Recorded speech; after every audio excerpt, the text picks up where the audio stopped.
Well, hello, everybody, and thank you for tuning in to HETMA Presents. Today, HETMA presents a deep dive into the results of a comprehensive survey of higher education faculty, students, and AV professionals that was conducted by AVIXA and Logitech. I'm your host today, Ryan Gray, but before we get too far along, I'm pleased to welcome Jackie Young to the show today. Jackie, would you please introduce yourself? Who are you, and what do you do? Hi, Ryan. Thanks so much for having me. My name is Jackie Young, and I head up global marketing for Logitech for Education. And so I am involved in partnering with our team very closely to deeply understand our customers, their needs, and how we can help communicate our solutions and to our customers. Well, first off, that sounds like quite a role to take on. You have to communicate the solutions of a huge organization that deals with a ton of different areas of technology to the entire globe. That what it is. Marketing is a team sport. Yes, thanks. Right. Marketing is a team sport, so I'm very lucky to have colleagues in other regions and other functions that we partner closely with. No, I love it. That is always the best answer, as do we all, which is everything is a team sport these days. But that's a lot to look at, and I love any title that includes the word global. You know what I'm saying? That's quite good. So, first off, if folks are watching, listening, if you're driving, don't do this right now, do it at the end, but we'll be referring to some of these survey results, and there's a great infographic that we'll have linked for everybody to see that is kind of helpful in terms of what went into this survey, who took it, and what some of the results were. So, Jackie, this was a survey that, by the infographic I see, was taken by hundreds of students, faculty, and AVIT pros in higher education. So what's the origin of this survey, and what were you hoping to learn by conducting it alongside AVIXA?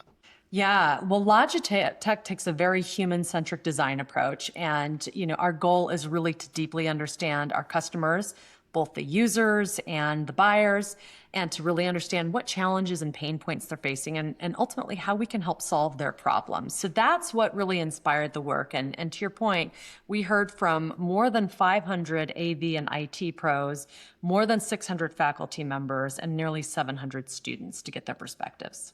So that's again, not a small survey.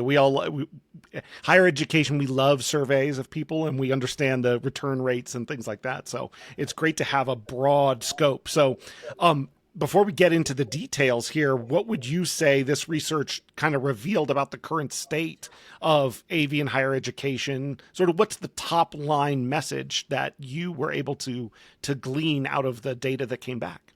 Yeah, I think as we reflected on it, just what was most telling was just the intersection and the interdependence of the technology experience with perceptions about the overall institution.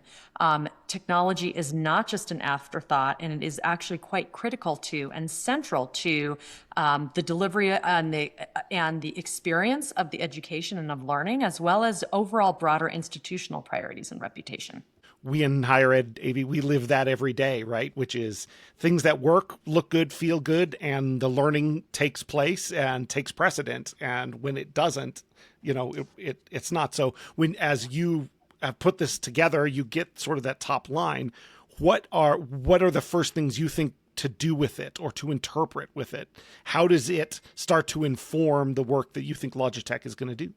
I think what the survey revealed to us as we're reflecting on where we take it next is that innovation is not optional. And so as institutions, our customers, higher education institutions, are considering what success looks like, they really need and are looking for seamless, reliable, interoperable systems. And as we're considering our innovation pipeline and how to continue to deliver the best solutions for our customers, those are really, really top of mind. And making sure that we're helping our customers solve the problems of today, as well as to become future ready for new challenges and opportunities that may be coming around the corner. I love that you use obviously the term interoperable there, and Logitech is definitely, Your guys' lane is definitely, we want to plug into anything, work with anything, regardless of where you're standardized on your campus. Logitech is there to, get quality audio, video, and other, and frankly, keyboards and mice available to those systems also. So how do you guys fit into trying to answer that challenge of, being there for every classroom, for everybody, regardless of what they're using or what they're standardized on? I can go a few different directions with that. I think first off, hybrid you mentioned, there's a real gap that we heard in the survey between the expectations of hybrid learning and the performance that's delivered. More than half of students have stated in the survey that they believe that hybrid course offerings are really important factor in their decision criteria when they're choosing an institution. And around half of faculty reported that they're facing weekly and even daily challenges with complex hardware, poor video quality, and more. And ultimately, they're trying to deliver engaging lessons, and they're really, the IT leaders are also reported in the survey, nearly 3/4 of them, that they care very deeply about faculty satisfaction as their primary success metric. So they're here to serve those key stakeholders and really help them perform at their best. Yeah, for sure. There's no relationship for us like the relationship we have with the faculty we serve. That's what we're here to do and what we exist. So we know there are challenges that can happen with hybrid learning. And like you said, delivering things in an engaging and personal way as teaching and learning evolves away from lecture and more to experiential learning. What are the ways that Logitech can participate in creating those types of experiences? Yeah, great question. So, one example is just making it really easy and seamless for a faculty member to come into a room and get started, hit the ground running. So as an example, one of the challenges that we heard today or from faculty that we've spoken with both in this survey and in other research is that a faculty member might walk into an unfamiliar lecture hall 5 minutes before class begins, and they're facing new technology, new touch panels, new buttons, new menus, things that they may not have seen before or that they aren't experts in because they are faculty members who are experts in their subject area. They're not necessarily technology experts. And so if they're having to waste time or get flustered trying to get things start up or aren't really sure how to use some of the technology tools to the best of their ability, it can really negatively impact the students' engagement and experience, and also the faculty member who's distracted, not able to be in the flow. One of the solutions to this problem that we have that we that launched about a year ago was the Rally Camera Streamline Kit. And so as an example, educators and faculty members can really easily direct the teaching flow by just switching views with wireless preset buttons so they can stand at the podium, look at their notes, walk to the whiteboard, point to, and demonstrate content there. For example, a very easy press of a button. And so it's a lot of those really considered, thoughtful, human-centric design approaches that really, I think, make our products easy and seamless to use. I love that answer. At Infocom last year, as part of one of the tours, I set up a couple of booths in a row that had different approaches to camera tracking or camera movement, automatic camera movement. And one that really struck with that audience was the simple wireless button that just sticks next to the whiteboard. It just sticks there. And no fancy tracking, no complicated programming involved with it. And somebody was saying how they had those on their campus, and they've got a instructor that learned to just bump it with their hip as they walked by because they were kind of down at that level of where the markers were kept, right? And then so that they don't have to think about it, it just happens. Yep. And I think it also, in addition to making it easy and seamless for the faculty member, it also helps empower the AV and IT technology staff who are, as I'm sure you can relate to, as we heard in the survey and in other research we've conducted, they are stretched, they are busy, and they want to be in a position where they are not troubleshooting, dealing with a backlog of help tickets and trying to just keep their heads above water. They want to be forward looking, thinking about innovation, thinking about what's next. And tools and solutions like this really help them to be able to do that. Totally agree. There's a lot of competition for students. There's a lot of competition for what's the best way, getting students to your campus and keeping your programs thriving. So how does this survey address dealing with kind of retention or the drain that can happen with students if their experiences don't seem to be up to par? Yeah, I think it's an interesting question and one, in my opening comments that I kind of spoke to, which is that just that connectivity between the technology experience and the overall institutional perception. So in the research, we heard that 1 in 4 students and 1 in 3 faculty members have considered changing institutions due to poor technology experiences. And this is actually quite significant. Yeah. It also can, retention of staff, faculty, and retaining students also helps, is a key driver in just overall financial health of higher education institutions who may be already budget constrained for other reasons. So having that, I think, strong technology experience and baseline helps really contribute to a positive overall experience and help prevent some of the turnover and the retention challenges that can come. And so again, I think just that connectivity between AV IT performance and the classroom experience and broader institutional stability. Yeah, I love that part of it. There's a common challenge is how do I communicate why I need more budget to do the things we're doing, and to be able to use this survey to link retention, not just of students, like you said, but of faculty to what does that cost to recruit and retrain faculty who are dissatisfied with the technology? Man, let's take that money, put it into the technology, retain those people, and begin a virtuous cycle instead of that kind of vicious cycle of bad experience. So exactly. It's great. It's always great when you can go to finance people with numbers. You know what I'm saying? Rather than just stories. And I think it helps too with the, to your point, with the productivity. So there's the revenue, the top line, the student engagement and retention also impacts the admissions success metrics. There's the bottom line, the efficiency and the, technology investment, maintenance and replacement. I mean, we heard in this survey that, of the 3 top institutional challenges cited, one of them was insufficient funding for maintenance and replacement, not just new innovation and exciting new possibilities, but actually just maintenance and keeping up with today. So I think that's a real challenge and a real opportunity. And I think also for our audience today, hopefully provide some comfort in seeing that, you're not alone. I mean, these are very common challenges that this community is facing.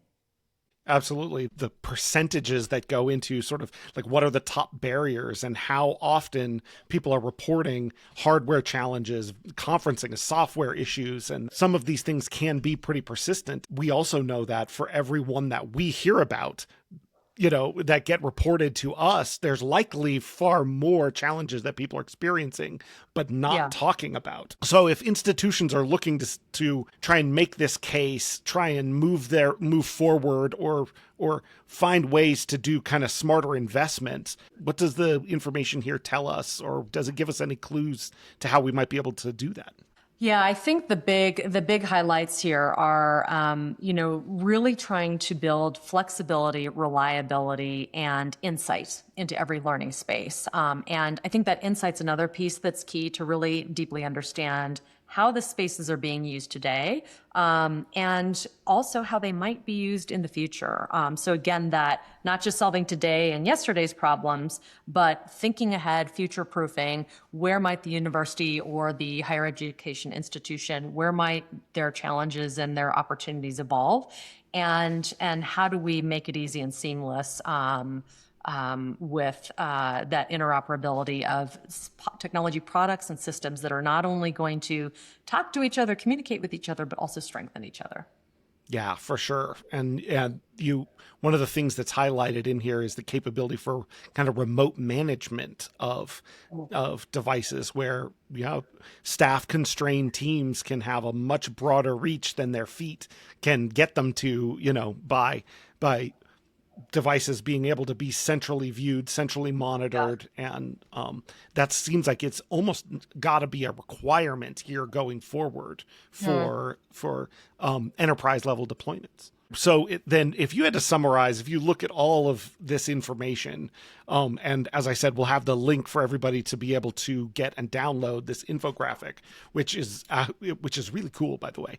So if you had to summarize, what do you think would define institutions that will be leaders kind of in the next era of higher education versus those that are just going to struggle with the same problems that we're seeing?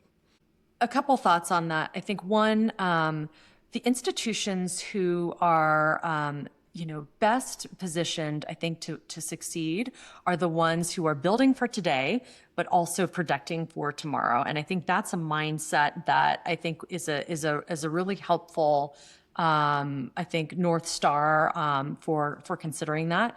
And then also as part of that, thinking through how do they enable the broader institution to achieve their mission rather than getting distracted by some of the hiccups that may come. So I think keeping those two kind of messages or principles in mind are really helpful for building that direction. I'd also say that as they think about learning enhancement and some more specific solutions to consider, the three big pillars that we heard about in the survey were around high quality video, crystal clear audio, and intuitive setup. And regardless of what combination of AV and technology solutions that customers and survey respondents spoke to, ultimately all of them depend on those three things. Yeah, absolutely. It doesn't work to have one without the other on any of those fronts. So, a lot of institutions are attempting to, modernize outdated rooms or plan or have, upgrade projects planned as they're going through that process. When and where do you see these sorts of concerns being raised? How do we make sure that these needs end up on the tables of those making decisions about those projects? Yeah, I think really listening to some of the constituents and stakeholders. So, for example, we've talked about faculty and the important role they play. The survey showed that faculty success and engagement is one of the number one success criteria for considering successful AVIV implementations and really evaluating the return on investment. And we also saw, as we looked at, reflected on the survey and saw where some of the institutions were thinking about making investments, what type of tools they were looking at. Really, the leading ones were around collaboration tools, speakers, video conferencing hardware, and webcams. Those were some of the key elements that were key spending priorities for the institutions on the survey. Nice. Thank you. And I agree the marketplace is so wide in terms of the things you just mentioned. So that being able to bring some simplicity to some of the decision making around those items, I think really is a valuable thing that is accessible for all types of institutions.